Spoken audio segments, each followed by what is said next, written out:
right, let me get this off the screen.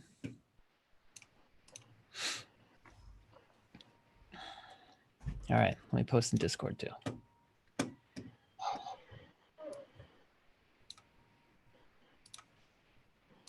We'll get it going here.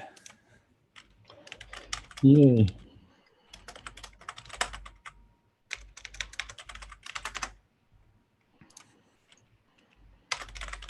All right, welcome to the stream, everybody.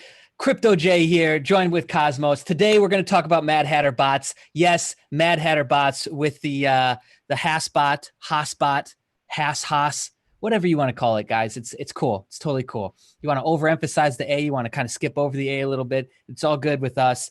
But we're going to talk bots today. And this is really the session I think a lot of people have been waiting for, because the Mad Hatter strategy started in our community. Okay, it was first brought to our community by Royal, who's a part of the team at Haasonline, and I'm incredibly thankful for him joining our community and just being a part of what we're doing. And so he came into the community, and we started these day trading channels, and the voice chat with the day trading channels became so popular. We had 50, 60. I think the highest we had was somewhere over 70 people on at one time. I counted, and which is completely obnoxious on a Discord. I don't know if you've ever been on that, but it's really hard to follow a conversation. But that strategy, needless to say, has taken off. I've shot in 3 videos on the Crypto Junkies channel, one which has gotten over 80,000 views to this day, and is probably one of our most popular videos that we've ever made. And it's essentially going through the Mad Hatter strategy. Then I have 2 subsequent videos, one going through a deeper look at RSI, MACD, and Bollinger Bands, which is the comprised strategy. Those are the indicators we use. And then the third video, I bring up the screener settings that you would use in TradingView, which are just settings that find you, they basically find you pickups. They find you pairs that have a lot of the traits that we're looking for, which we call setups, okay? So today we're going to talk about the strategy. We're going to talk about how Cosmos came into this and started using this.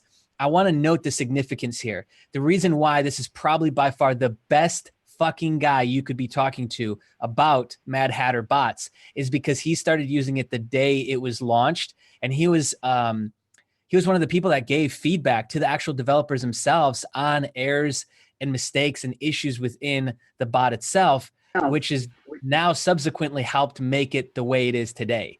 So he has a lot of, I guess you could say, exclusive knowledge that I think if you're paying attention, if you're showing up and fully present with us here today, you'll be able to walk away with. So just give me 1 sec. I'm going to tag our moderators here, and we'll get started.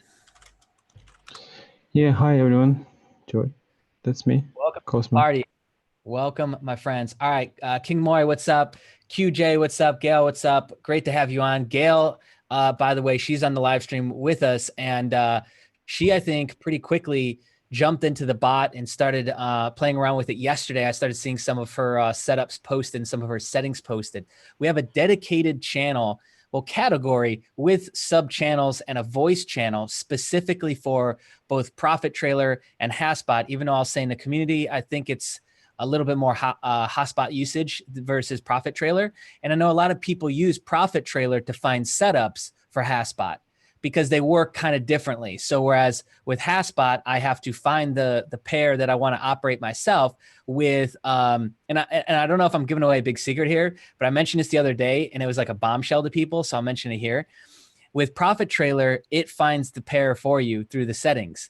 With Haasbot, you decide the pair and pick the settings. See the difference? So if I use Profit Trailer to find the pair, then on Haasbot, I can just take the winning pair with the settings and scale it from there. So I don't know if that's like a huge epiphany, because I've never used Profit Trailer, but from my understanding of how it works, that could be an essential strategy for you. So anyway, we have dedicated channels in the Discord. If you haven't joined the Discord, if you're watching this replay, no sweat. Look underneath in the description. All the links that you need will be there. Joining the Discord chat server, that link, it's free to join. You just have to go through a small process where you agree to a few things. It's just testing to make sure you're paying attention. You have to obviously approve your account via email and phone. and then you're in. I don't want trolls. I don't want people who are malicious. So the more barriers we put in place, the higher quality of people we get into the community. Over 5,200 people strong now, my friends. So we're back to growing. I love it. Even though we're in a bearish market right now, we're back to growing. My goal is still 10,000 in that server. And I'm really excited for you guys listening in and tuning into the replay to be a part of that. Outside of that, you'll find some links for Twitter, to follow us on Twitter. Cosmos, my guest today, the Mad Hatter Genius. His Twitter is also on there. I need his I need his YouTube, which I'll get from him, and I'll link to you guys as well. So you can give him a follow, subscribe, and hit the bell notification on him as well. Smash a like on this video if you like what we're about to dive into, if you like what I'm saying so far. And then there's a link for the mailing list so that you never miss out. No matter what happens with social media, you'll get to stay up to date with us. All right, so let's go. Let's go into this. This is, just so you know, if you're just jumping on, we're talking Haasbot. So if you go to Haasonline, you can get this bot yourself. Okay. If you use Crypto Junkie as a promo code, just as it sounds, you will get 20-ish% off. You don't have to like us or even listen to the rest of this video, but if you want 20% off, use the promo code, okay? And it applies to all license types and levels, all right? So yeah, let's dive in. Feeling good today, by the way. Got a little bit of sleep, and we're ready to get going. So I see my face is still showing up. I thought I got rid of that, but it's cool. I didn't want it to take away from the bot, but good thing I wasn't picking my nose or anything while I was talking. But yeah, I think it's small enough and up in the right-hand corner that it won't affect us. But Cosmos, go ahead and take it away. Let's start actually with last live stream. Him and I set up a ping pong bot, and let's check in on that and see how that ended up doing before we get started. Okay, that ping pong bot was fuel pair, I think. Yeah, this one. Yeah, this is the one. It traded for the whole day when we launched it, and it stopped at 11% because the stop loss was not set properly. So yeah, it did 11%, and since then it's just stopped the same day basically. How many hours it took? Like it took 7 hours, then 8 hours for it to make 11%, and then it just stopped. Yeah, which just so that you guys, like, I know that Cosmos does an incredibly good job of staying even keel. Like, yeah, no big deal, 11%, 20%.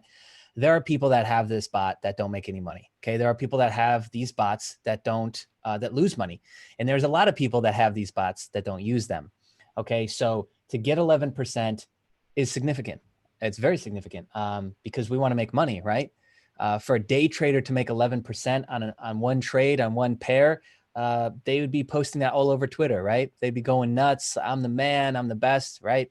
So just keep that in mind, that some of these bots, you know, so many pairs, so many exchanges that this bot can work on, so many different bots, there's a lot of money to be made. But yeah, let's keep going. Yeah, if you look at how it traded, it's got just 2 places in the graph history from that moment onwards where it did trade, and those places, they are like, you know, if you were to shoot some sort of like a rock across this plane, it would probably fly through this like 2 places where it would shoot. And settings for Mad Hatter bots are something like that. I mean, they direct the bot to trade on a certain slope, or I don't know how you call that thing, a trajectory on the market. And if there is trading going on there, it would trade, you know, for a given setting.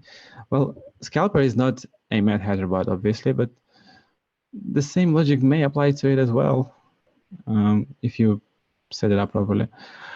And today we're talking about Mad Hatter bots, so there won't be much scalpers or anything out there.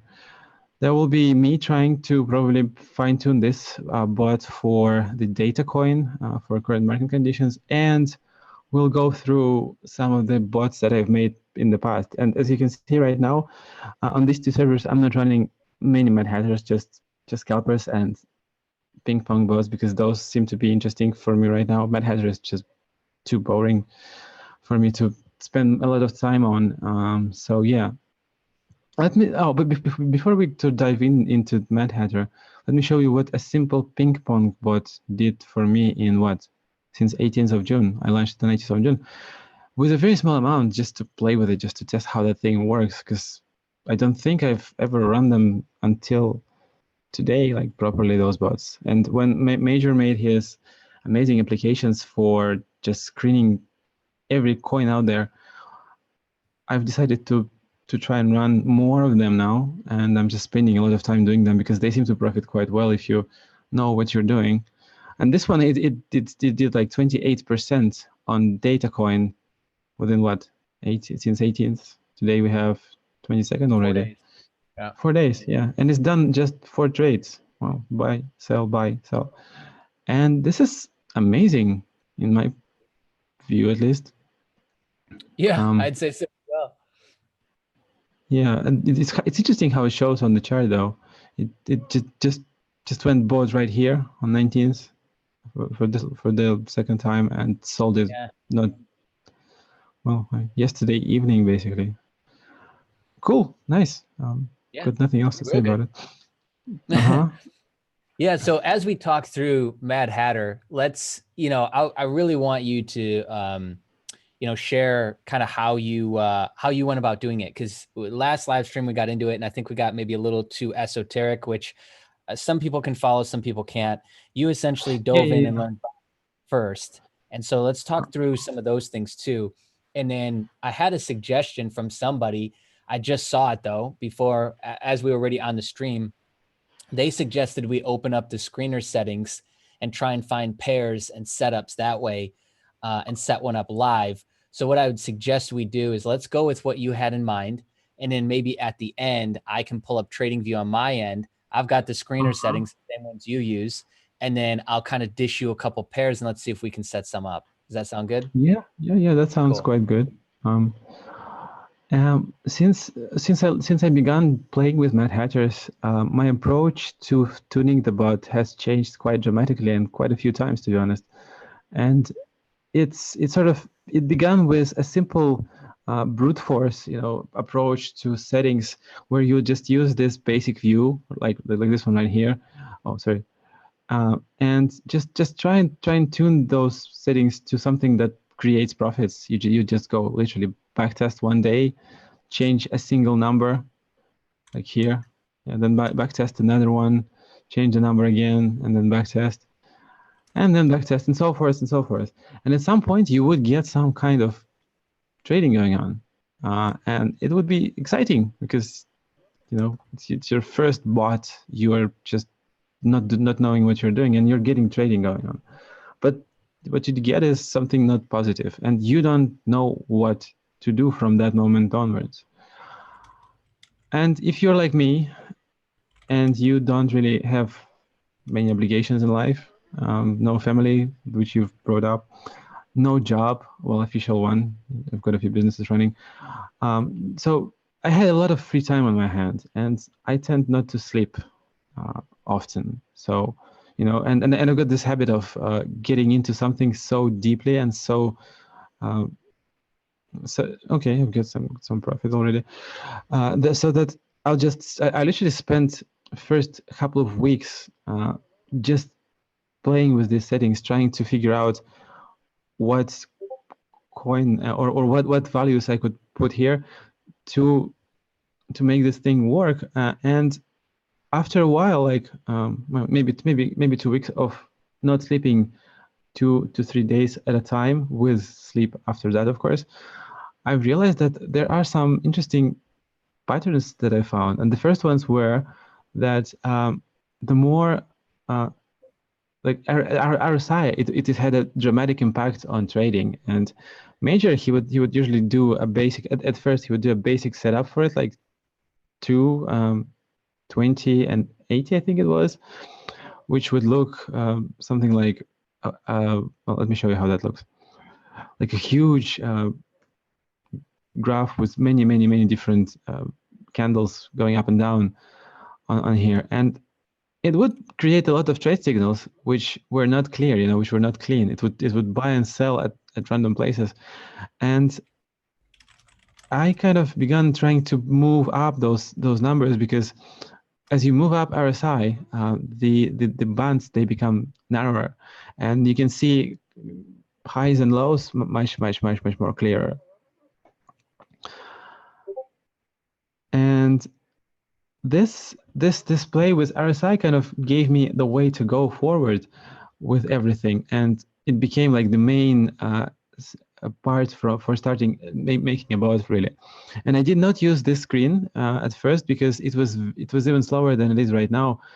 When you change a single setting here, it would have to update the entire screen, and it would take a couple of seconds every time. So I realized that just by being in this menu over here and just playing with one, well, it used to be here. You just go back test and press back testing by hand. It was much faster than doing it with that other view, basically, because it was to get stuck all the time. And so I went on and continued doing that for another week or so. And at some point, I just got a coin. I think it was DLT. Maybe it's here somewhere, actually, which I've managed to get to something like 40% profit in 1 week.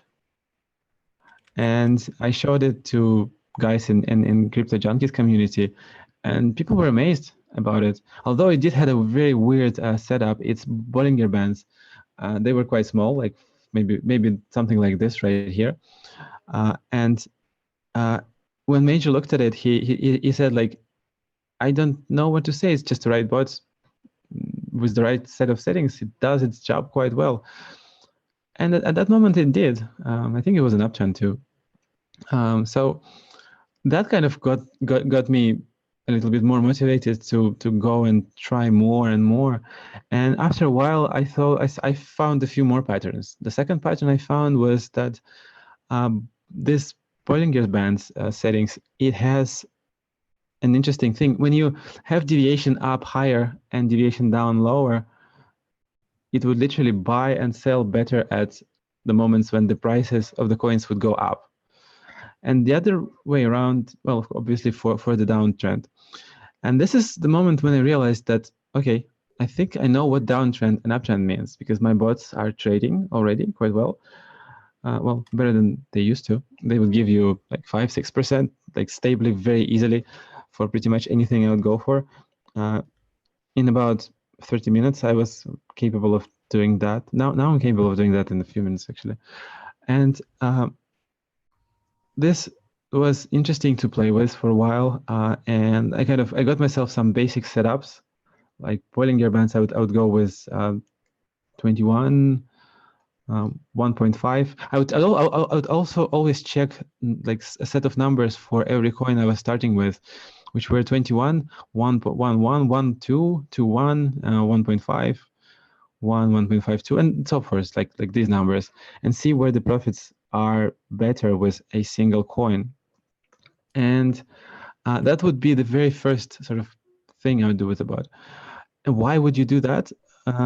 Right now, I'd say don't do that this way. I would just say stick with some sort of more or less a basic setting for Bollinger for the first few back tests, because it is an important indicator. But what's more important is to set up RSI firstly. So okay, let's move on. So just to catch us up, you start with RSI, and then you jump up to Bollinger Bands, right? You start with tuning RSI, and you also give Bollinger Bands and MACD some kind of basic settings. There are some basic settings for them, and then you would go with Bollinger Bands, and then you would fine tune MACD at the end. Yeah. And just for those listening, those settings are really often shared in the Discord community. Like I'm looking through the chat right now, and people are always sharing their settings. So I think I started that trend, of sharing those settings. I think I was the first one who was sharing most of what he was doing, because why the hell not? It's very easy to make and very easy to share. And and right now let's try and fine tune some setting, some bot for the. Yeah, now that we have a basic understanding, so just to go over that. You're tuning RSI first with basic settings on MACD and Bollinger Band. Then you're jumping up and fine tuning Bollinger Band. And then finally, we're tuning MACD. Okay. So just in case you guys just jumped on. Yeah, that's right. And I think that what we're seeing right now is kind of more or less finely tuned bot. If you at least look at some prices moments in the history. And let me tell you that a single setting does not guarantee the bot to be trading perfectly well during the whole uptrend or downtrend or any kind of trend it is designed for. Usually bots have a tendency to stick to a certain type of market conditions which do repeat themselves, and bots would trade much better or would trade at all during those moments, which for this bot, for instance, I mean, it likes to sell, to buy low and sort of sell somewhere on the first candle and the second one, oh, highs. It doesn't buy in the middle here right now with settings it's got. And what I want to do with when I see something like this, a pattern like this, I would want it to buy here if it is possible. And sometimes what we need to do is just press this one of these buttons here, and you might have, it's quite close.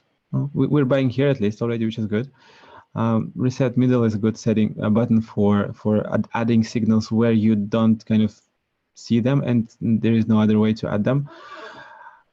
And let's see, let's take a look at this graph sort of from my current perspective, which is tuning the bot without doing much back testing, but just using this graph. This graph is quite useful, in fact, for tuning the bot. It shows you not just the signals, but it also shows you indicators and their relationship to these settings. And let me show you how these settings affect the indicators. All right. I'm going to zoom out a bit. Well, not that far. Like this should be fine. And okay, let's look at Bollinger Bands first, as it is one of the most important indicators to work with. And this indicator, what it does, it's in its basic setup, it limits trading to what sort of falls within its trading rules. And these trading rules are, if the coin touches or moves through the Bollinger Bands up and down lines, this is where the bot would, the setting would give buy and sell signals. And it doesn't actually do it like when it has to pierce. It doesn't have to pierce. It has to be very close or come close to one of the sides for the indicator to give a signal. And Madhatter is a bot that trades off 3 signals, right? 3 signals being together, sort of agreeing together on a single trade. And can you see somebody typing messages, or this is not visible to people? No, this is good. This is good. Sorry, I'm manning the chat and the Discord that we're getting kind of questions and people trying to get on onto the stream still, even though we're already. But yeah, keep going, please. Okay, and this indicator is very strongly influenced by several parameters. One of which is its length. It's what sort of gives this corridor of up and down its shape and its momentum. It does have some sort of momentum with it. And the second part is the MA type we have. Let's try like 50 for length and see how this influences the corridor we're seeing. You see 50 and 12. With 12, this corridor is, well, obviously it's much more narrower, and it with SMA type, MA type, it's got this very junky, very harsh, very sharp move pattern. But if you give it like 100, for instance, for length, it's smooth out, yeah. It's going to smooth it out, yes. And when this smoothing is happening, it also sort of extends this move on every top. We're getting sort of more to the right. I mean, when you have it at 20, you don't you see it doesn't actually like follow very smoothly forward, and when this smoothness, it kind of allows you to pick up more highs, um, of when you need those highs. So basically Yeah, you bigger can range use that essentially. to give yourself more trading signals by giving it a higher length, and at the same time playing with deviations. Deviations change with the length as well, and when the length is 100, two is not always something you would want to use, because you see we have very few signals, and not all of them are in the right places. Actually, some of them are quite nicely tuned in the right places for a given moment here. Uh, when length expands, you generally tend to uh, change deviation to something smaller. The bigger the length, the smaller is the deviation, for a better trading style. But right with SMA, I think it doesn't work that as well as it does with, let's try T3. Yeah, with T3. It does look quite weird right now, actually. It seems like it's not catching. Okay, hold on. And just while you're kind of playing around with that, essentially what he's doing here is you could literally come into this not even knowing what Bollinger Bands means, not even knowing what any of this means, like he did, like Cosmos did. And he was just dialing in settings. Like if I do this, like cause and effect. If I do this, what's the outcome? If I change this, what's the outcome? And you can literally just go through and back test or simulation trade every single micro move. And you do enough of these. And yes, this does take time, but if you do enough of these, you would become pro at this in very quickly, very low amount of time, actually. A couple hours every day dedicating, and you're taking notes on what changes you're making if you need to, otherwise keeping track of it in your mind. And before you know it, you would know quite a bit with this. And I think that's the most important thing that I really want to stress from the outside looking in throughout a video like this is like, look, you don't need, we're not building rockets here. You don't need all this specialized skill. You don't need 50 books on RSI. Those books are so fucking painful to read. And most of the time they're filling you up with what? Information. Now, just because you have that information, it essentially tells you where the bullseye is when you learn more information. So it tells you what to look for, which automatically removes you from seeing so much of the picture because you have now what? A bias. So because I have this bias, I'm now missing so much of the picture because I'm already essentially told what to focus on and where to look. And that's a good thing and not always a good thing. So, there's a way of learning inside out and outside in. And this is a very much inside out approach. You dive into the bot, you have no clue how any of this works, and you start to micro tune these settings, right? And you create a baseline for yourself, which he told you how he's done it and what his process is. So you could follow this and very much explore this for yourself. Or you could try the other way, which I think would be way more painful. And that would be learning from the outside in. So you would start learning MACD, RSI, Bollinger Bands from John Bollinger himself. You could pay him for coaching if you wanted to. No. It's not going to Learn help at all of all. that and try and make your way into the depth of the software where we are now. I strongly advise against that myself because I've attempted that on my crypto journey with several things, and it was an awful idea. It really was. Not only was I reading 400 page dry ass books that a lot of times I had to scratch my head and like, what did I just actually read? And so there's that approach, and then there's very much a hands-on approach, which I like. And Cosmos talked about last time, when you're a kid and you're learning to walk, there's no book that you read on how to walk. When you learn to talk and you speak your first words, they just come out. You just figure it out, essentially. There's no process that's really handed down to you unless it's genetic or subconscious, which we'll leave that alone in the topic. My point is simply that, you don't necessarily need to read dry academic books to get this stuff down. Yeah, that's right. And I would want to talk about that a little bit more. Thank you for mentioning it. It's a very important subject in terms of how I actually learned Madhatter. And the fact that you are, as a child, without any conscious mind, can learn a language so complicated that it takes years for a human with a fully developed mind to learn by my mind, by head. It does tell something about it, about you, about your abilities, which don't go away when you get older. To be honest, I mean, if you are, somebody who's in a foreigner country and the only way to survive is to quickly learn the language, to simply communicate, you will speak in a few days. Like the basics, you will just grasp them in a few days because you have this built inside you, and this ability is something that works in the following manner. You are starting to gather experience, and you have no ideas what this thing is. Like, for instance, Madhatter bot.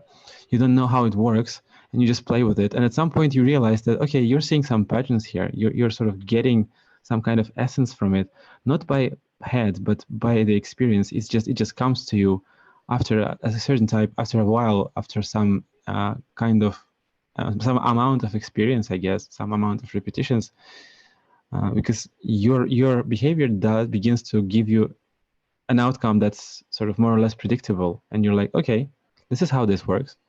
This is how this works. And if you go with the approach of learning from somebody or from books, you are literally breaking the whole process down, because learning is done within yourself, and you will just learn too many stuff that other people think and do, and you're not going to be able to apply it to bots, because these indicators here, they are an emergence of of three of them. Madhatter bot is much more than they are separately, and they have some sort of hidden links within them, hidden connections between different settings of different indicators, which change something in the behavior of the bot, which is not something you are ever going to learn from books or from somebody who is using hand trading, for instance.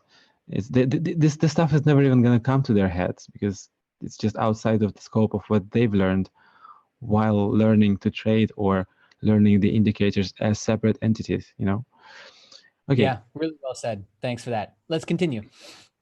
Yeah. Let's continue with this thing. And so what were you playing around with when I was gabbing away? I was just seeing where we are at right now, and where the profits were, and I found that this setting here, this DLT coin, it would profit you with 20 minutes graph quite well not in last 2 days, but I think it was 6 days. No, I think I changed something, didn't I? Yeah. Yeah, you're playing around with the MA type, which is just MA stands for moving averages. Everybody. Moving averages here are very different to what you get with Bollinger Bands in general. But Bollinger doesn't have moving average types, as far as I have seen anywhere. So this Bollinger Bands is a different indicator to what you get anywhere else. This is a custom-made indicator. It just has a name, Bollinger Bands, to make it more simpler to understand, really. Yet it doesn't work like normal. You cannot recreate Madhatter bot strategy by doing a custom trade bot, for instance. It doesn't work this way. Okay, let's move on with what I was talking about. Sure. RSI is in general what you tune to give your bot a range of trading outside of the parameters you put into RSI. And RSI is very easy to play with, and it's the most simple indicator and the most basic one you will ever probably try and tune. And it has some ranges you should probably you can find on the internet, but the ones I use are very simple ones. For more trades, for short-term trades, I go with lengths of 3. Up and down, I would probably be within 21 or 31 range, depending on what I want. The closer the up and down to each other are, the more trades obviously we're going to get. The further apart they are, the less trades we're going to get. And with this bot in particular, we have RSI playing another important role. It's not the role. We have 3 different roles for RSI here, and it has 3 different approaches to tuning it. The first approach is we like scale the walls up and down so much that we literally get the most profit for a given time period, like 1 day or 6 days. Usually it starts with 1 day, you go for 2 days, then for 4 days, and for 6 days. You max out on those, then you go further on if you need to create a long-term strategy. But here we are just going to go with 6 days, I guess. And we set lengths for 3 and go with the lowest we can, and while at the same time keeping the most profits. 21 is too little, I guess. So let's try 23. Not much. Go 31. 10 is fine. Maybe there is more on 30. So every time you test something, you should just go two values up and 2 values down, just to see where the range sort of stops or changes, because this range is something you will be playing a lot with. And the lower you go, the better it is. Okay, so at 26 with length 3, we have the lowest place for 6 days. The highest one, let's try 82 for once. Okay, no, that's too much. Or maybe it's this one. 27 for lower, for Viamin, and 86, 87, 88.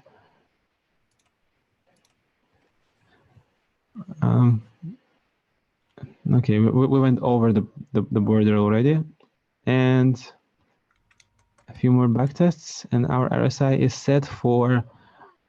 I don't know. Let's give it a name. Let's call it walling, or yeah. Let's give it. It's walling, or just giving it walls, from which nothing can reach the middle of RSI strip.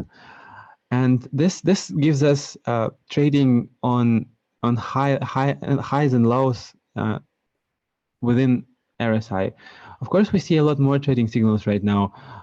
That's because RSI has a small length, and it's got this huge jumping up and down over here. But that's not really relevant for us within 6 days. Those signals, they still work quite well. We can change it by giving RSI a bigger value and length, and scaling up the walls with that as well. We can go as high as 9 for this strategy, and that would quite strongly limit our sales and buy signals to a similar range, I guess. And at the same time, it would limit the bot to be trading on a higher volatility part of the graph. It would skip something that's less volatile, as you see here. If we want more volatility, we have to scale those up, buy and sell more to the center, so we can catch the everything that's low or below 42. Oh, by the way, RSI is very easily tuned by using this slider over here. You can just try and catch the bottoms of what you think is good, like 38 here, for instance, and tops here, and just put these numbers into here without doing much backtesting. It'll just work from the start. Usually it does. And if you're having troubles with finding profits with RSI, there is another trick you can play with. It's just change length. Don't change up and down, or buy and sell. I like to call them up and down. Just change lengths. Give it +2 or -2 and see how that plays out. Usually RSI has this interesting property when you want to avoid a signal in a certain place, for instance, yes, and you change lengths a bit, and what you see is like these signals, they would change, they sort of swap places a little bit, and at some point a signal you don't want will eventually be lower than the signal you want.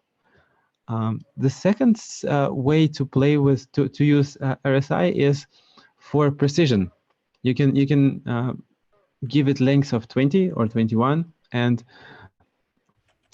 here you can see it's like a lot less volatile. It's a lot narrower, and what you do is you try and catch the bottoms and the tops with a setting like that. And I'm not sure if that's going to work well for this coin right now, to be honest, but still. And this would give you a lot more, a lot less signals, but at more correct places in your graph. So our buy is not very, yeah, you see, we're nearly nailing the bottoms, by the way. Let's see if we can catch this bottom over here, because something that we really need. And if we're incapable of doing it, within a few more changes, we change our length a bit. Well, we have a signal here which we don't need. So yeah, length is definitely for a change. And this signal, it came with, the longer the length, the closer to the center would be our signals, but not always. You see, I've changed lengths, and now this is actually getting even lower than it was on the previous result, like here, yeah. But if I give it a few more bumps, it would eventually sort of go away. Yeah, you see, it went away, and now we're left with those signals we would want if we were trading before this high expectation, before expecting this high. Then we would, that's how I used to do it before. Then I would tune the sell signals. Sell level, I'll bring it down to catch a few tops, because the more you catch at the top when it's downtrending, the better, obviously. And it's also good when it's uptrending, but as I said, it's not gonna work quite well here. Although, yeah,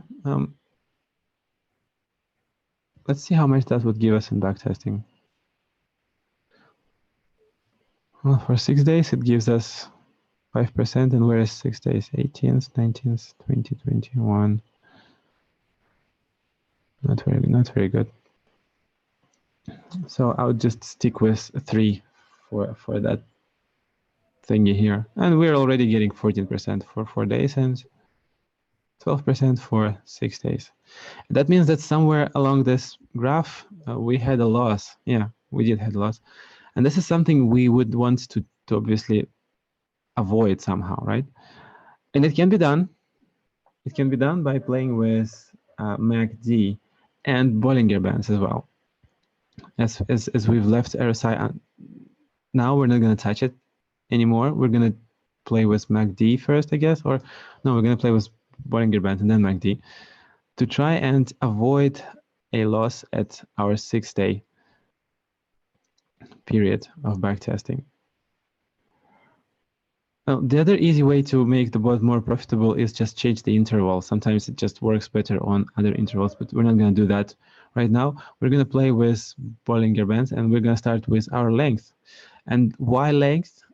Because if you have deviation up and down as something basic like 1 or 2, you can find an interesting pattern for this indicator, which is profits tend to repeat themselves along the length of this band, and you might get some profits. Let's see where it gives us our profits here, by the way. And for the sake of it, I'm going to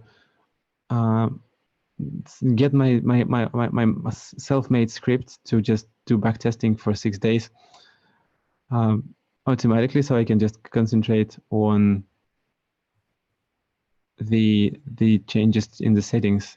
I'll probably give you the script after we do the view this live session. Yeah, okay. Is Sure. it doing it? Are we seeing any backtesting? Yep, we're seeing backtesting happening. And what we do is, I'm going to increase the speed a little bit. And what we do is we just add 1 to length of Bollinger Bands. And as you see, the backtesting results, they sort of change every now and then. Every time I add something, they would give you a higher or lower profits. Or in our case, this is a loss. And the loss here is likely due to very narrow up and down for such short lengths for the DMA MA type. As you see, it's very tight, and it does give you a lot of signals. But it's getting smaller, and this is a good indication for going forward with changing the length, because the more you change, the more the profits sort of will come up with every change. There will be something closer to those profits, and if you go further higher or go up more, you will see other places where profits also originate, and they will have this scaling. Sorry, they will have this kind of ladder pattern to them, so that you move up and the profits become more and more with every move until they sort of hit their top, and then they start to go down. Yeah, so you'll kind of see in the settings that you're maxing out, you're hitting the ceiling. Yeah. Okay. We had something like 9%, somewhere around 41. Yeah, and this is something where you can take a note for yourself. Here you can increase those settings by playing with deviation up and down quite easily. And you can go further on and find the similar. Well, you see it's going down right now. And I usually tend to change deviation. Okay, we got at 51 something, that's 12% already. And this is 12 and 51 because deviation up and down 1 here fits quite well to the graph. If you increase it, I guess it's going to give you less trade signals and less profit. I mean deviations. And the higher you go, the more changes you're going to see. And at some point, maybe around 70 or 60, there's going to be another point of profit, which is also good to take a note, because the longer you go, the more stable sort of this strategy will become. But you should not go very, very long with Bollinger Bands length, because I think it's called overfitting the indicator. Yeah. And you see what happened right now? Trade signals, they changed their like places where, and now the profits they just don't look too well. We have very okay. It changed the whole graph view. By the way, I think this DEMA thing, it doesn't work well after a certain length for it. Let's try and change the deviation to something else. MA type to something else and see how that would work. And start with the beginning, I guess it's 10. Or no, let me show you an interesting one. There is one called MAMA, and this one is it's a weird one with length up until 10.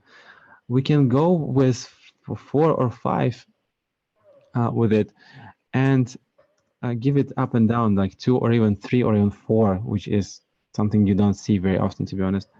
But it will do you surprisingly well at some points with such a small and wide setting. Let's see if it does it here. Yeah, that's really interesting settings.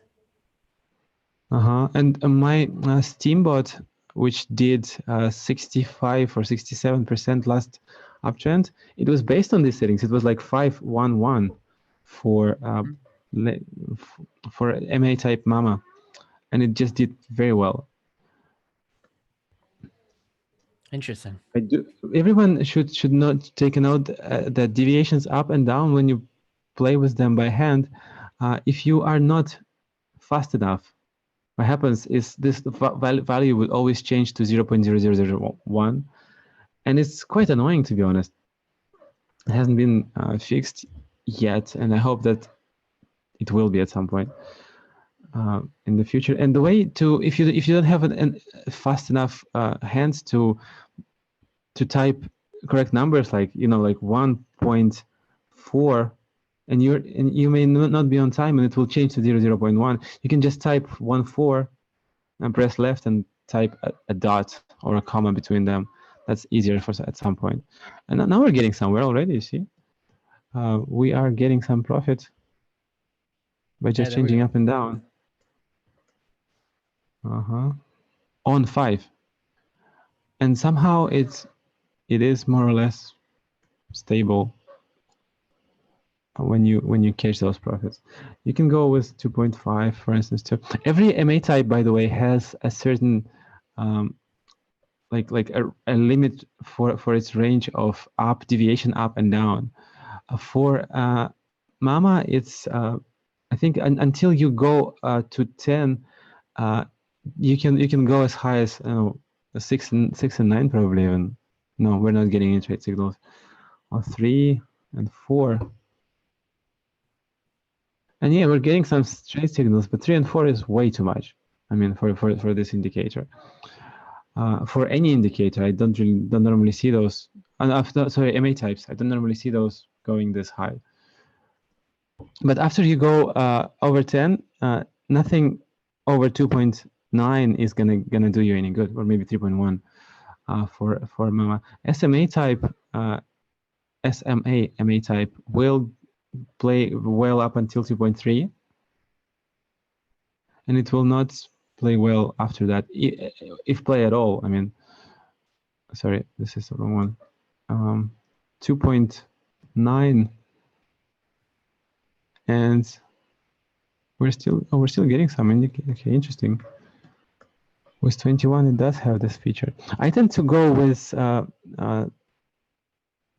for some bots with very short lengths for Bollinger Bands, like the one I showed you for Mama type. And for other types, I go with just the basic settings you can find online, which are 21, 40, 50, sometimes 12, 8, and just plus minus 2 or 3 from these numbers is what you are gonna, definitely get something closer to good profits with this indicator. And I like it because it's quite predictable. With deviation up and down, you also have a few patterns, which are, if, for instance, up and down has a difference of, like right now, like it's a straight number, probably 100%. Yes, 1 and 2, or maybe just 1. Basically, you will have the same corridor between it, as like in the percentage sort of view when you change lengths. So if you change lengths to 20, your deviation up and down has to change by some number, right? To keep the same sort of range of prices. And with here, let's see how it actually looks with 40 and 20. With here, you just, I think it does change much on this coin right here, right now, right? To be honest, but because the profits went down, I'm guessing it narrowed. Yeah, it narrowed. It should probably be expanded by a bit, and this expansion number should be just, I guess, something like that.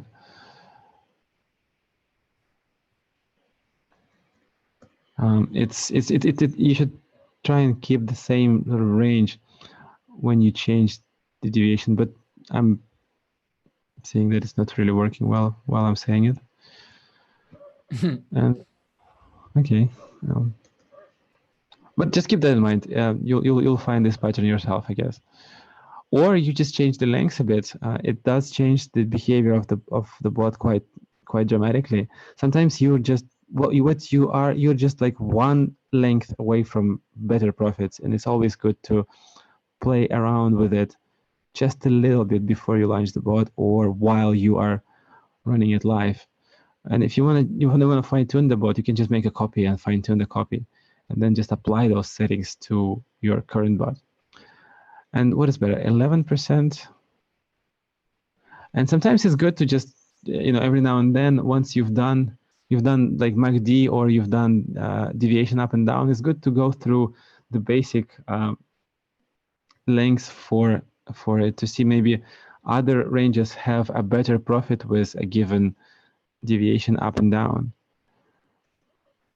Yeah. And if you do catch something, play with going up and down from that place, like I said before, by 2 or 3.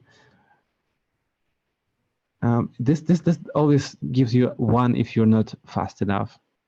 You will also always get one. By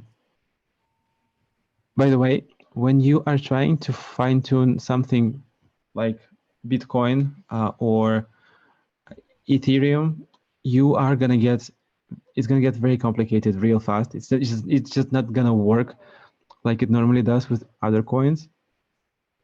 Why is that? I don't know, but it begins to do it well once you give the length of Bollinger Bands a higher number, something around 70 or 120. All of a sudden, starting from 60 or 50, you are getting profits. You're getting profits on those coins, on the master coins or the main coins. I don't know how you call those coins. So those are high lengths for Bollinger Bands, and you're going to make profits there.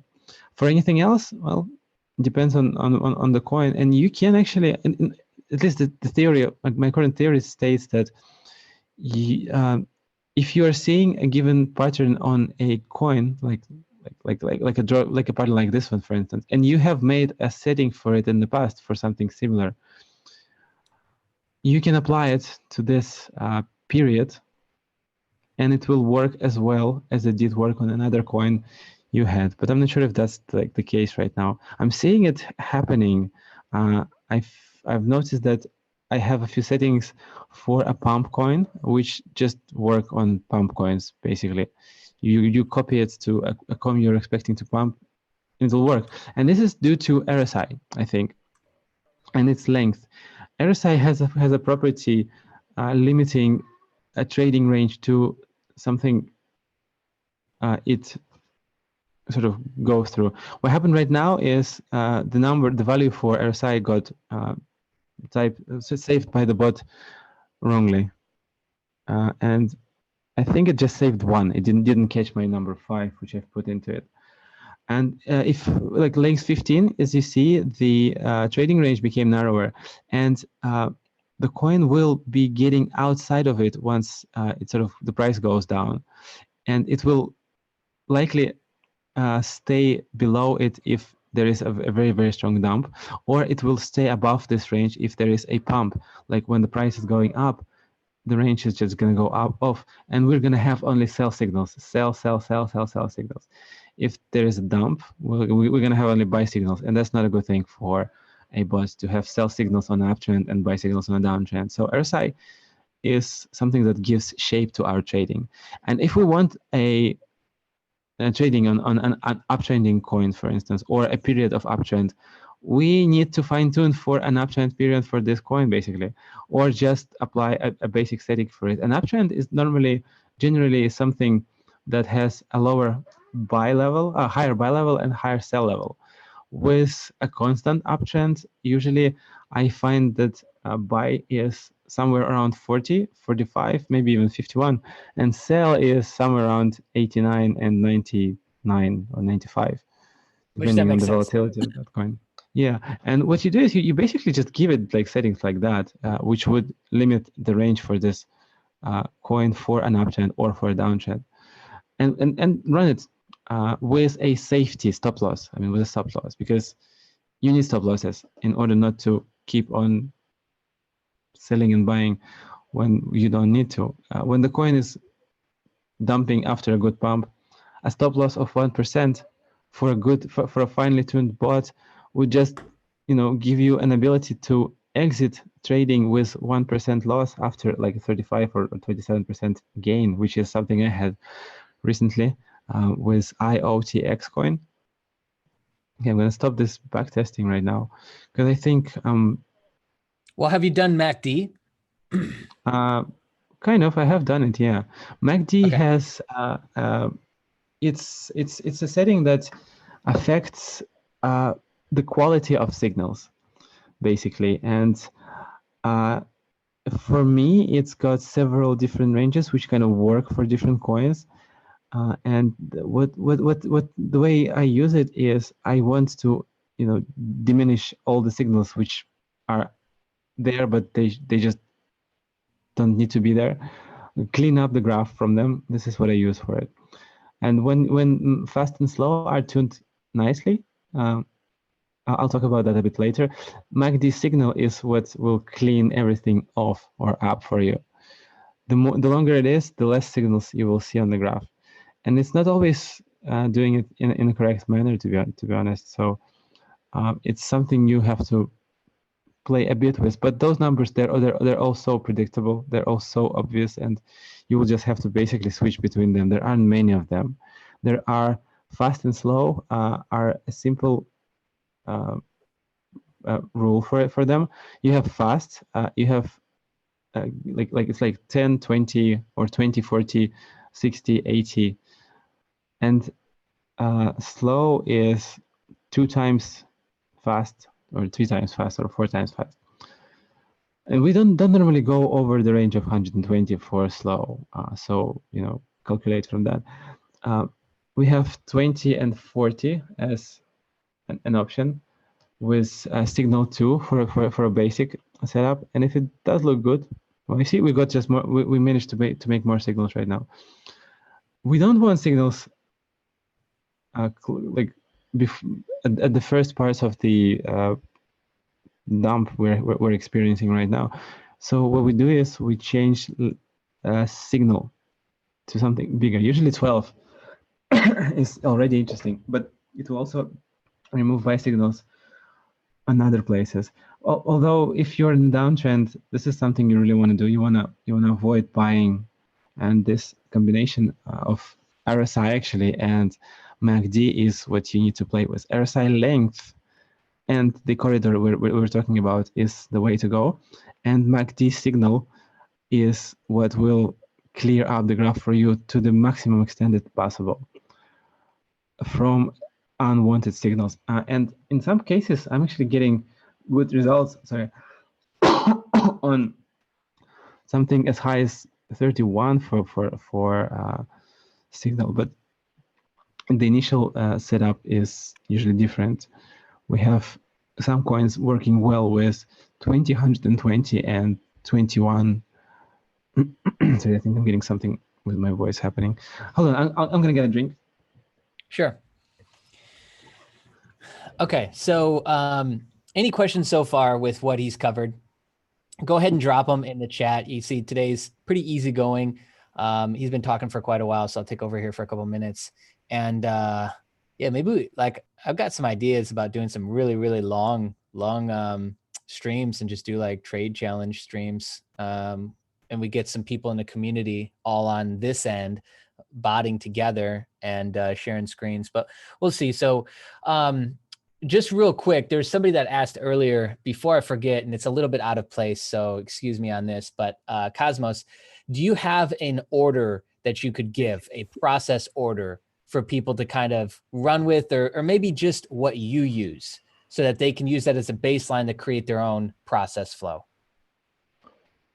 Yeah, I do. Actually, I've given it a couple of times already to people. That's what we were talking about, right?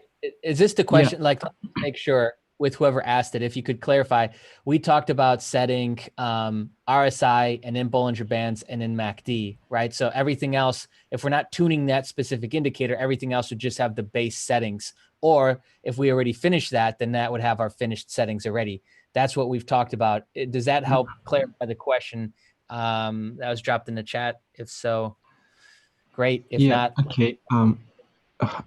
Let's give a quick example. Let's create a new scalper bot and just give it basic settings and see how the graph will look. All right. Oh, not scalper, yeah. Madhatter. Madhatter. Yeah, I was gonna correct you. Yeah. Okay. Let's just choose some random pair. It's not really important what it is. Give it a name and add it. Which I'm glad you spent so much time like just talking through the settings. I haven't finished yet, to be honest. There's so much more to say, but most of the stuff I think I've said already. Sorry, go on, speak. That's okay. Yeah, so we'll cover everything, and now we're doing. I think you've covered everything, is what I'm saying. Now you're doing a live setup right now. Maybe we play around. I pull up the screener and we use that, and I give out the settings, even though tutorial on that. But yeah, and then maybe we'll just wrap up with you thinking if there's anything else you want to add. No big deal. There is. There always is. Okay, Yeah. there we are. There's our basic coin, and normally you always switch everything off. I mean, all the, how do you call those things, ticks. And you look at the coin, and it's complicated to look at, especially this one by some reason. It's got this weird Bollinger Band. I guess it's because it's low trading coin. I want to change it to something that's better, that's got more volume. Because when you see something like this, it just looks ugly and it's not enjoyable to do. Yeah. Oh, data. I've Everything done data, but let's specs. do data. And what happened? Data is not active. What does that mean?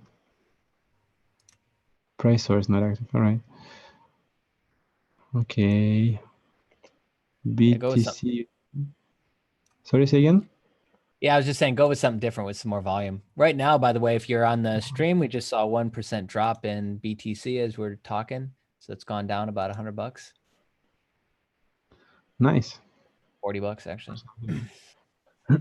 Okay, we've got BTS for Yeah. an example comment. And with what's usually said, what Madhatter said for it's producing no signals at all right now. Why is that? Why is it not showing any signals? We have a few piercings of Bollinger Bands up and down, but we're not having any signals. Why is that? Because we don't have a signal consensus mode. Yes, that's true.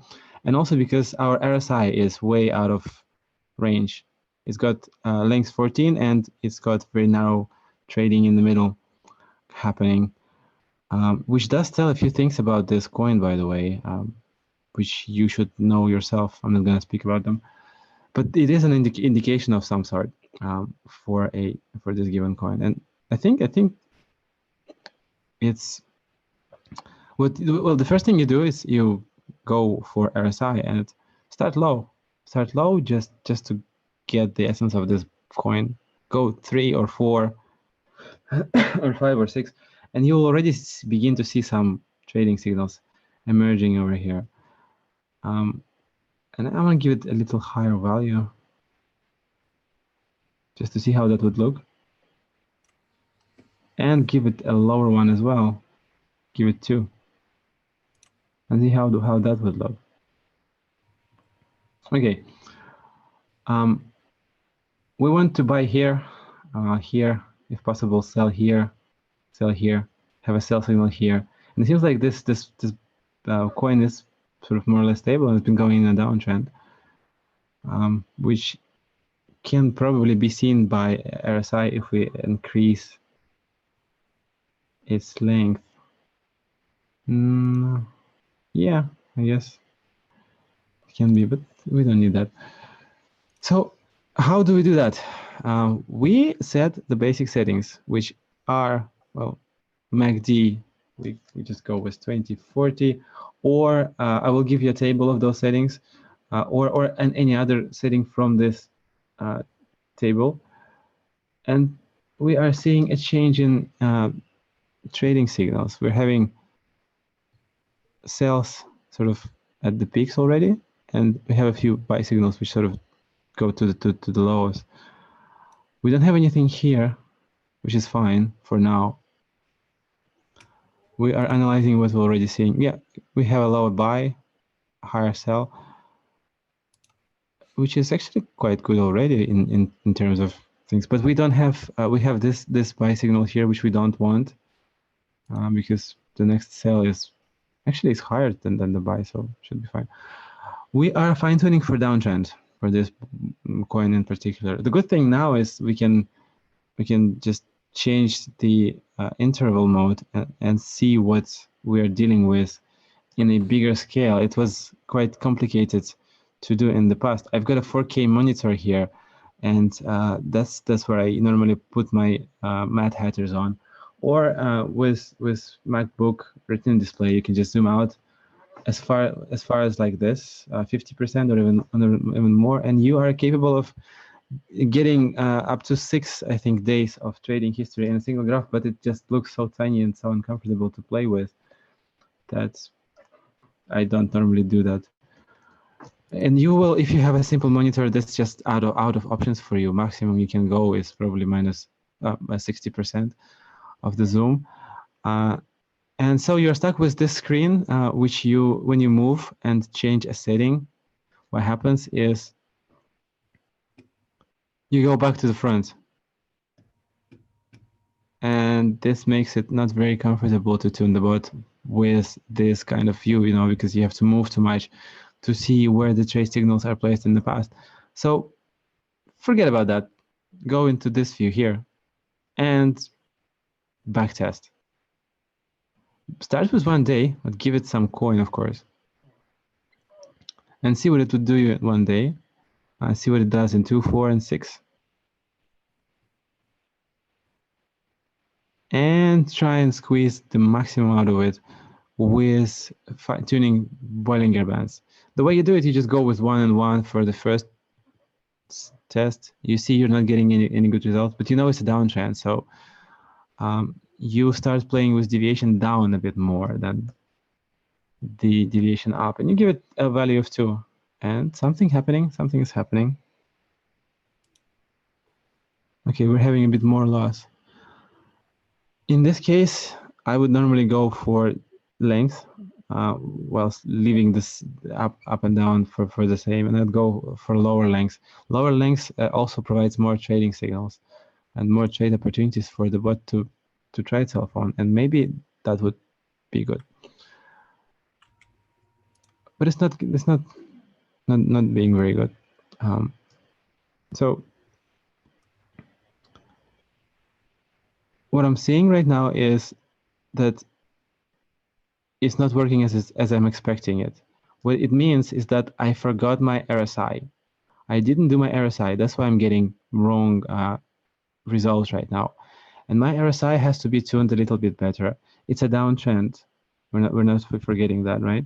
On the downtrend, we have lower buys and lower sells. So sell of 80, even with length 2, is probably something not good for us. We'll change it to 51 for the sake of it, and see how that will influence the bot. Didn't change much, so I'll give it 4 for length, and try 6 days. We're having a better result on 4 days, but a worse one on 6 days. What about our first and second day? On the first, we've got nothing. On the second, we've got a little bit. Okay, let's give it buy a bit higher. Let's give it 31. 31 is an interesting range to go with, by the way. And increase the sell to 61. Why is it 61 or 41 or 31 all the time? Because somehow it's just better than 60 or 59 for the initial setup I'm doing right now.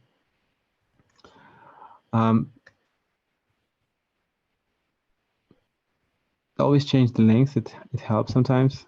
And when this is not working as you expect, you go for another indicator's length and see how that would influence the bot's behavior. Okay, getting something better already. And when you do this raw setup, you literally just jump like 4 or 5 each time. And when once you're not getting anything better, you also change another value to something closer to a typical setting and go from there. Oh, you see, something is getting better. Maybe even up to 2.5, that might help us too. Yeah, for 6 days, we're having a small loss now. Let's see what we've got for 4. Oh, in 2 days, we have a little bit of profit, but 1 day is nothing. Let's give this something smaller for deviation up and see how that will change the bot behavior. Well, it did change a bit. Let's go with length change.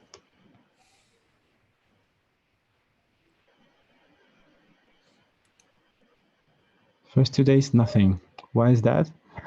I'm guessing the trading is not happening because deviation up is very small. It's too small for given length. So let's try and give it something like 0.5 and see how that influences behavior. Well, definitely catching more prices. but still not any profit, no profit at all. Skew 0.9. This deviation up and down, they have settings like 0.9 and 1.1, for instance. Somehow that works for some coins, better for some coins, worse. It's got the opposite.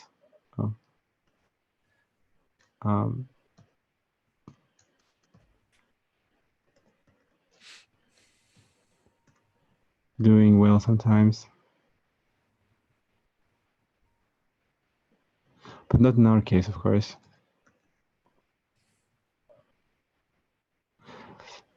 Maybe we need a value within under 1, 0.5 and 0.5 might be something interesting. Nope, not getting there. What about 2.5 for both? Oh, damn.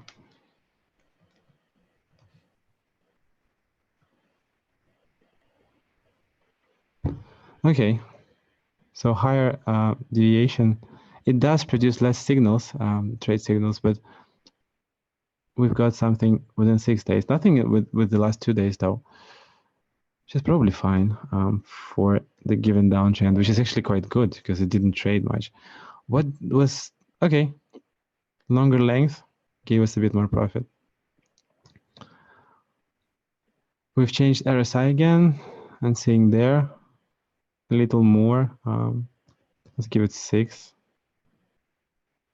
That's not getting us more.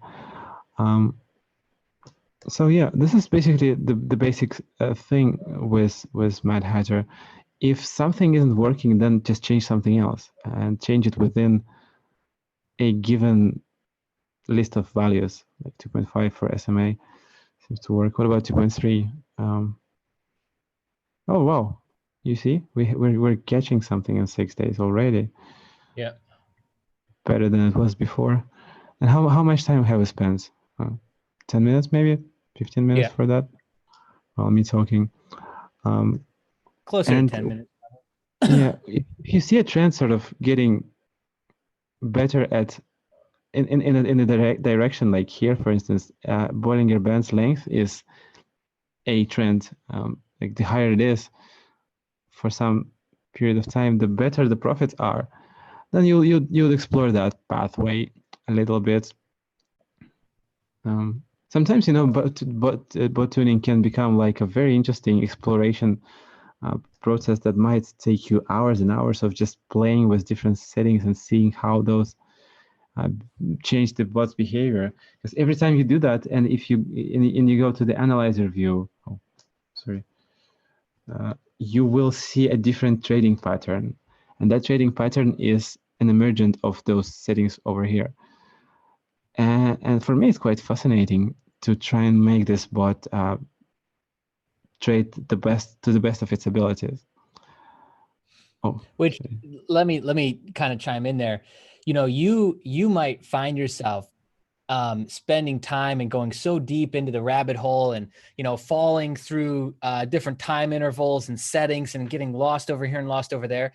Understand that no matter what, you're still moving forward. And that being said, kind of, I guess a disclaimer is if you're sitting here watching this, like, what the fuck, this is boring, then this is something you should not be doing at all. To try and have fun with this in some sort of way, to try and really challenge yourself to get the best possible amount of ROI out of this bot, removing the whole money component from your mind and just looking at this black and white as something that you like for the challenge or you think is in some sort of way fun. Probably the people that feel that way will have the best success. And the people that are thinking, oh yes, bot equals money, probably aren't going to stick around, because you got to understand something. Some of the basics of learning and doing something new is that it's got to be fun for you, right? And I see a lot of people looking to bots as a means to make money, and that understand that might not necessarily lead to the result that you want. I figured I'd insert that now. Maybe I'll mumble about it more here before we wrap up. But yeah, this should be something that gives you some sort of stimulus, essentially. And if it's not, and if this is dry and caustic and boring, then you do not want to be doing this. Don't go do something else. There's so many other ways to make money in crypto, you know? But anyways, I just figured I'd add that in. Yeah, that's a very good add in, actually. And it's a very correct one.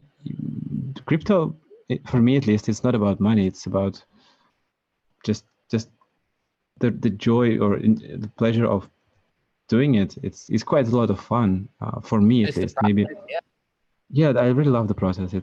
It's like a meditation which you can go into so deeply that the next day will come on and it will go away and you will still be deep there and try and figure something out. Like there is still going on a time where I would literally just change MA type and find its limitations on different lengths that, for it, and deviation up and down too. And it would take me like a day for a few MA types and for different coins. Yep. And it would be an enjoyable day.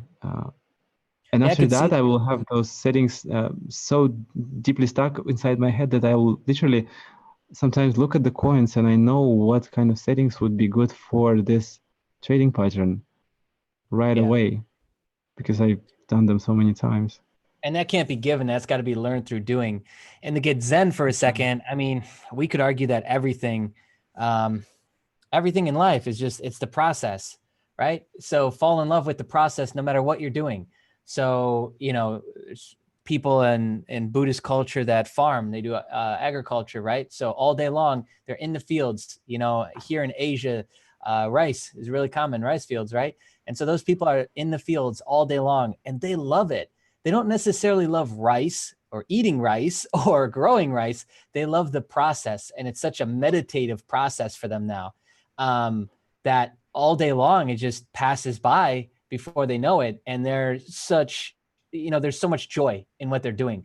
And this is no different. So regardless of what thing you're looking to get into, right, and put your energy and focus into, I really don't think that matters, as long as you understand the fundamentals of, like, I should be doing this for the process itself, for the enjoyment of the process, learning, getting better, challenging, whatever. Those should be the variables that you're looking at versus I want to do this because I think this thing leads to the result of money. Because oftentimes, we all know this already. I'm restating the obvious that we all forget, is that when you go at something trying to make money, a lot of times you get a subpar result. Okay. Yeah, that's right. And I think it's more like a rule. If you want something real hard, you're not gonna get it anyway. And it does sort of apply to money too. And any failure with such an mindset is just gonna ruin your emotions so badly and gonna put you into a depression.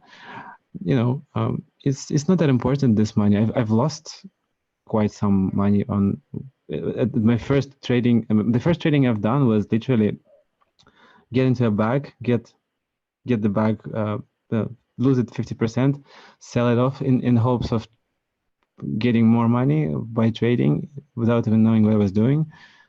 Finding another coin you think is good, investing into it, and having the same happening to it, a bag which would lose another 50%. And in the end, I was stuck with like 30% of what I initially had. And I didn't feel a dime of obsession about it. I thought that maybe it's not a good idea to trade by hand. I should try and find some kind of bot. And I went onto some forum, and that forum had an explanation for the 3 bots that were out on the market back then. And Haasonline did just appeal to me as the most complicated one, and I loved, constructors and complicated stuff to play with since I was a child. And a bot is just another constructor which is complicated in a way because it uses a lot of numbers, but that's not something that is complicated as essence. It's something that's designed to do what it is designed to do. In our case, it's trading, given a strategy which I never had, to be honest. And the first couple of weeks when I got the bot, they were just horrible. I couldn't make any profits on anything, and it was just quite upsetting for me until the Madhatter came out. And Madhatter was something, as a strategy, I've learned on Crypto Junkies Discord. At the same time, I was trying to tune the bots with custom indicators. And Madhatter bot just worked because it was all of these settings, and there are some settings you can fine tune. If you do it for a night and you don't sort of repeat yourself often, you will finally at the end you'll just get somewhere, and that somewhere is going to lead you somewhere else. I mean, which in my case was more attention from the team because I was somehow making nice settings for it. Yeah. All right. To be honest, I'm quite tired of this coin, and when something doesn't work as it expected, I normally switch to some other coin. And right now, I think I've said most of the stuff I wanted to say about the bot and the basic of how to tune it. Unfortunately, with this coin, I couldn't show a proper tuning, but I think that's not very important. As we will do something else, and I'll show the results maybe later on or during another. Oh yeah, we're gonna do another coin with you with the screener right now, right? Yeah, let's do it. So Let's do it. Yeah, let's just pick get one on really this. quick and let's kind of go through it. You don't have to get as detailed, but maybe we play around with it a little bit. So the screener settings are shared and shown in a video, okay, on the channel. And they're very simple. Okay, I think there's 5 settings altogether, and there's screenshots of this in the Discord. There's the settings shared. There's so much given. It's like you cannot screw this up. Okay, and just real quick, somebody asked, "Hey, can you disclose some of the results that you've gotten?" Cosmos shares most of his settings, and in the settings, it shows the percentage, like up in the top right hand corner, it will return on investment. I'm not even going to ask him honestly to disclose. You know, if you like what you're hearing, it encourages you to use the bot, then use it. And if not, and you don't like it, then I guess don't use it.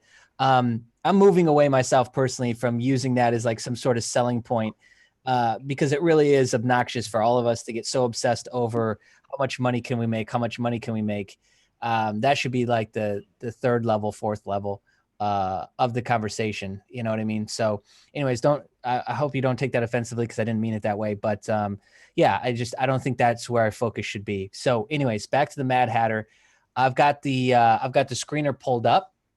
Which, fun fact, if you're using TradingView, then use Opera, use Safari.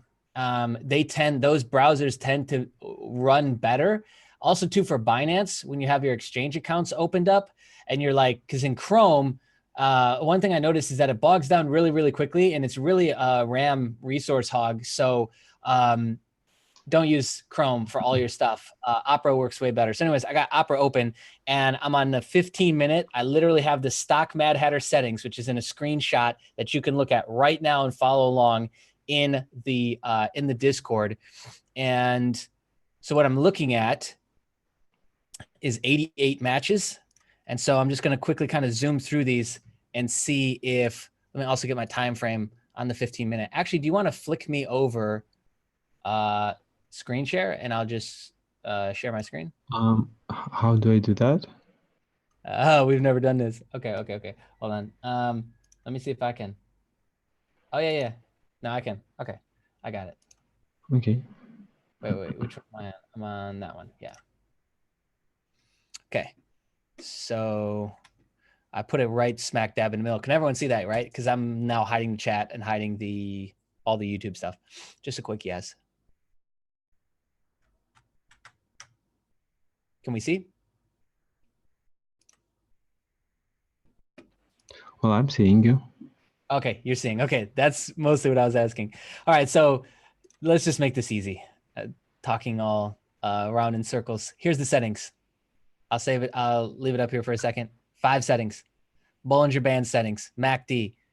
And then I'm using stochastic RSI here. Have it set to fast. Boom, that's it. Okay.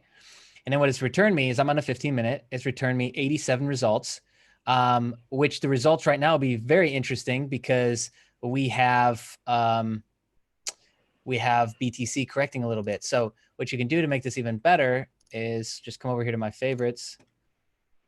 What What? Oh, because I got all this fractal stuff on here. Let me just shut off some of this. Turn on Bollinger Bands. Yeah, let's just turn on Bollinger Bands. So for example, let's just, there we go. So this is, this coin here is sliding. So you'll hear us, and I'm going to give you some terminology because I want you guys to be able to follow along just as we quickly do this. But in the voice channel in the boiler room, you'll often hear us say, oh, it's sliding on the 15-minute. This is what we mean by sliding. It's literally sliding down the bottom of the Bollinger Band, and it's expanding out. So with Bollinger Bands, it's very simple, is that when it bulges, then it will eventually shrink or squeeze. So a squeeze means that there's a bulge coming, and vice versa, right? So anyways, so this is a bad choice. I'm just going to quickly go through these and see if we can't get a decent setup here. No. And so what you can do is, it's given you these results. It's given you these quote unquote setups. And what you can do is you can have all your indicators on here, so your RSI, your MACD, and you can just confirm. And what you'd confirm off of is the video training. Or if you didn't really care and you wanted to go the other way, which is what we talked about in the beginning of this live stream, is do you want to just grab one of these, even though some of these are technically sliding? Let's grab this one. No. ARNBTC. You like that one? No, not really. I like those. Recently, I was quite good with coins that sort of that have this curved pattern to them when they go from downtrend to something like a small flat trend, and then they go uptrending. Those I like. Those tend to be very easy to work with, and I have a basic setting for them basically. And downtrend I don't like because they tend to require more control over the bot, because when you fine tune for a downtrend, it will not work well on uptrend basically, and you will lose at the moment of reversal if it happens while you're asleep. Yeah, so maybe that was sorry, I was just grabbing a coffee. Maybe that was like we probably picked the ultimate worst time, because BTC is correcting up a bit, so alts will immediately, especially market with low market cap, this we see, look, all of them are sliding. So that might have been a bad choice to pick that. Let me give you back host here, and let's just carry on. Carry on. Okay, I'm gonna check the way I normally do it. Actually, go through Binance, but right now, yeah, we only have like. Oh, this is USDT. We've got. Well, can you start? Can you share your screen still? Share screen. Okay. Otherwise, we might have just goofed up. I'm newer to using Zoom, guys, so I apologize. But I do know that. Okay. Yeah, you need to give me the host back. If I give you host, will it cancel the stream? Nope. Yeah, I don't think it will. Okay, let me try it. We'll give it a shot here, guys. Okay. Yeah, we're good. And I can give you and me permission to do screen sharing as well. Okay, we're both screen sharing now. This will stop other screen sharing. Do you want to continue? It says. I said okay. Yeah, pop yours back up. I stopped mine. Sorry, guys. I didn't realize that would affect so quickly on the 15-minute, but I should have known. Yeah. Okay. We're sort of bouncing on BTC after about 2% drop. Bouncing on BTC. All right. So I got my Binance open. Okay, great. And EDO seems to be a nice coin actually to try. The one that's open right now. I see. EDO. Okay. I see what you meant by that curve. Okay, yeah, let's do it. Yeah, those are quite nice. Thanks, guys, for linking in the live chat. By the way, they popped up links if you want to watch those videos. Let's carry on though. Yeah. Yep. Let's see. Oh, I actually got some settings for EDO. And let's see what they show us. The setting is designed to basically buy on the reversal of the coin. It would and sell after the sell level of RSI is sort of reached. it's not designed on past trading data, so it's like a setting for future, and it's just for a given expectation, which can actually be even further improved as far as I remember. And what we want with this setting is a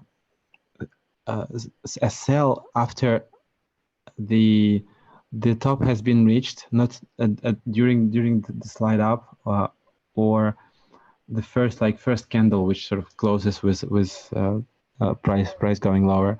We wanted to sell around third or fourth candle, where the where the high is on 5 minutes graph. Obviously, this one has got 30 minutes graph. Let's see how this looks on the 15th. Okay. And I think that this coin is not gonna go up too much. I think it's gonna go about this here, maybe like 167 or 117 maybe. Because usually they go to the half of the previous high, which is this one right here. And if it does, why I think it's not gonna go? Because usually when they do, the RSI is much narrower at the cell at the top part here, and it would normally pierce it a few times. I think it's called convergence divergence when the price is going down, and RSI would just pierce it and sort of slide down a little bit, then pierce it again. This is like classical pattern. So this coin, I would probably just give it the setting right here, right now. It will sell at the first top. It will buy somewhere in the middle with this setting, and it will sell at the second top if the second top ever happens. And the stop loss will literally close this whole thing when the price begins to go down a lot. And stop loss here should probably be 1%, I guess. I don't see any reason for it to be any bigger. Like even here, we are having coin going up. What's the biggest down? 0.4%. Yeah, we can make it even smaller, I guess, for the stop loss to take even a smaller trade for the go out of this coin. What he was just talking about too, by the way, was pivot points. This is the actual strategy. So pivot points in terms of retracing and changing by 50% here, this amount. I'm sorry. Hey, you want to toss me a host back? Sure. Where? How do I do? Okay. There you are. Toss back to you. It's throttling your internet too much, I think. Yeah, there it is. Oh yeah. Because we just had I was just buffering for a sec. I don't want it to boot you off. Okay, so what do you want me to do? Oh, kick me host. Okay. There it is. Okay, great. Thanks. Okay, sorry. Could you cut out for a couple minutes? So what I was saying is, what you explained, how it retraces a certain percentage, like half of the last drop, and so on and so forth. Those are actually called pivot points. So that's an actual, I guess it's got its own terminology and books written about it, in case people care. All right. So yeah, basically this setting, if you only can write it down, it's gonna be a good one for you. And if you turn it on for a coin which you think is gonna go up, it will, and it doesn't. What happens? It just triggers the stop loss at 1% or a percent you're gonna give it, and it's just gonna stop. Like for this one, it did already trigger me a stop loss at some point in the past, on 20th. Yeah, 2 days ago, and since then it's been, I guess it's been in a downtrend slide, and now it's good to play with, and I think it's going to be good to play with for another half a day. So, why not as well do it yourself? I can also talk about another type of bots which are based on indicator consensus, but that's going to be probably in another. Let's do that on another session. Yeah, because that one is also interesting to take a look at. But yeah, this is it. This is the whole setting for an uptrending coin, which will produce some results. I might actually as well run it myself. Yeah, let's do it. And then if you guys want to start popping in questions, if you've got any, try and keep them out of the Discord. I think most people who are still here are solely here on the live stream. Just pop them in the chat box. I know there's a tad bit of delay, but yeah, and just drop them here. We'll answer them really quick and then wrap up. Really appreciate everyone joining us. If you do want to get the Haasbot, we have a discount set up through Crypto Junkies. We were one of the very first people to start really promoting Haasbot, Haasonline bots on YouTube, which is great because their community and their service that they offer has really, really gotten better and better over these last 3-4 months. They're turning into just an amazing, amazing provider. So really happy to work with them in this capacity and provide you with a discount code. It's Crypto Junkie. It'll give you about 20% off, depending on, it's based off BTC. So it's 20%, give or take. And that applies to all licenses, all levels, guys. Go ahead and check it out and use that promo code. And then, yeah, any quick questions that we have? Otherwise, we'll wrap up. Some of you might want to replay this. Definitely, if you haven't joined the Discord, there's a Discord chat link. It's free to join underneath the video, underneath the stream. That's where you're going to get screenshots given all the time from not only Cosmos, but other people in the community, simply because they believe in sharing. So I know a lot of communities don't do that and try and put stuff behind paywalls, and it just makes it really, really hard to learn. And so, yeah, anyway, so that's all there. You can join it. It's free. But I just wanted to say one more thing, if that's all right. Sure. When the price is going up or the price is going down, we are having RSI sliding up and down as well, which means that it will go outside of the range we usually set it up for. And that's not a bad thing, to be honest. It's a good thing, especially when we are having an uptrend and we set up the sale properly. We should always sort of when I do right now, my approach to bots is like, I know what's going to happen in the future, mostly, and I know how the RSI is going to behave at that period, and I would normally just tune it for what I'm expecting from this coin to do. And in this case, I would definitely up a bit its buy level. I would up it to even higher than the last like buy signals if you put them here. So 59, maybe 62-ish, because it is gonna go a bit higher. And sell, I'm gonna leave at that, because sell is controlled by 3 indicators. Here already, it's not gonna give you any more sell signals if I just change. If I allow it to go even higher, it's just gonna give the same amount of sell signals, which is good. But for buy, it doesn't have 1 indicator, so I'll give 62, I guess, for this case. And that's gonna guarantee me that the coin will be bought at some point once it touches the lower band or the middle band here, before another up. And if there's a down happening, we always have our stop loss, which should be lower than 1, as we've seen, probably 0.7. That should do it. Less stop loss, the better it is. And I think I've done. That's pretty much all of it. Cool. And then the macro that you were talking, about, where do you said you wanted to share that? Do you want to put that in a Discord maybe? Macro? What is that? What were you using in the background? Oh yeah, that thing. Yeah. Okay. It's called Catalan Recorder. It's a plugin for. It does have one for Google Chrome and one for I think Safari or Firefox. And what it does, it literally records your actions on a page in a list.